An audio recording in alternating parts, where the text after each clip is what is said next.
Organized Harassment Tactics Part 7. Noise Campaigns and Street Theater.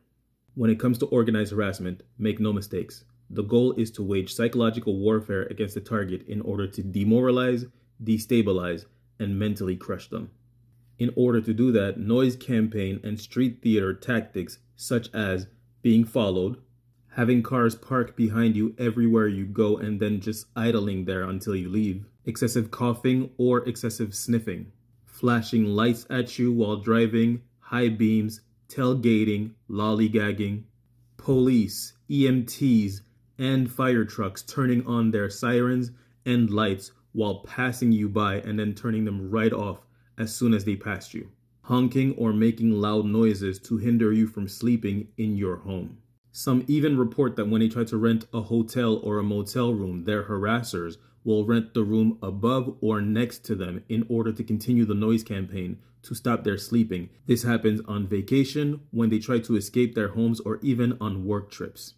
Another common tactic is people in your surroundings, whether it be friends, family, co-workers, or even strangers, will have conversations making allusions to things you said and did the day before in your private life. They will either do that in conversation with you or within earshot of you. These methods are used to sensitize the target to let them know that they are being spied on and followed everywhere they go. The goal, of course, is to make them feel unsafe, unwelcomed, and like they are being plotted against. Because these tactics could only be applied so successfully if the target was being watched 24/7, which they are.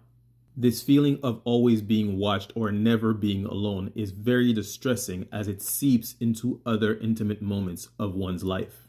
For example, going to the bathroom and scrolling on your phone used to be a very relaxing moment. But now the idea that you're always being watched in that intimate place puts a damper on any ability to relax because you're always hyper aware that you're being surveillanced.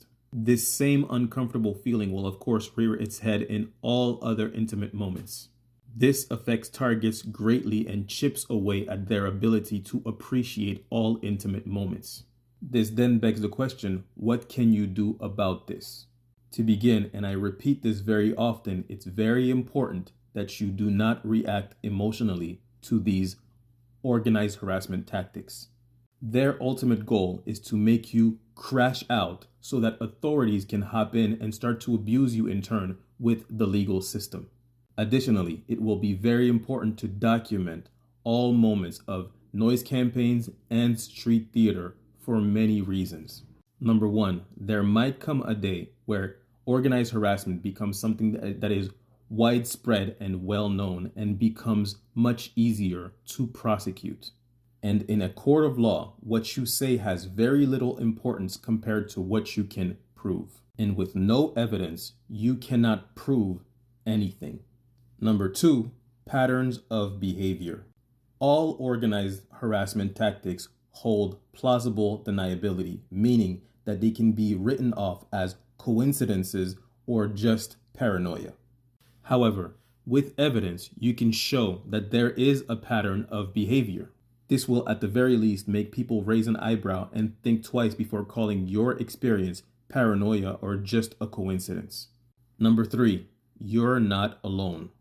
Thousands, tens of thousands, hundreds of thousands, perhaps in the millions of people are going through the exact experience you're going through.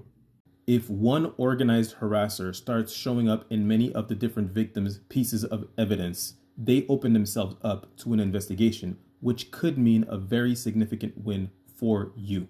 But this can only happen if you document everything. However, it is also very important to not be stupid and make sure you obey the law.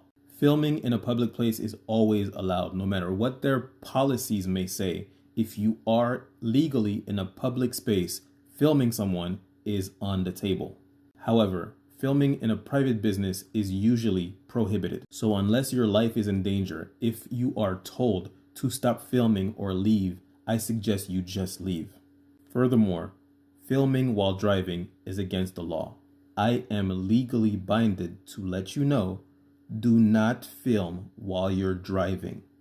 Lastly, make sure you keep copies of all of your evidence. The iCloud can always be accessed and deleted by hackers.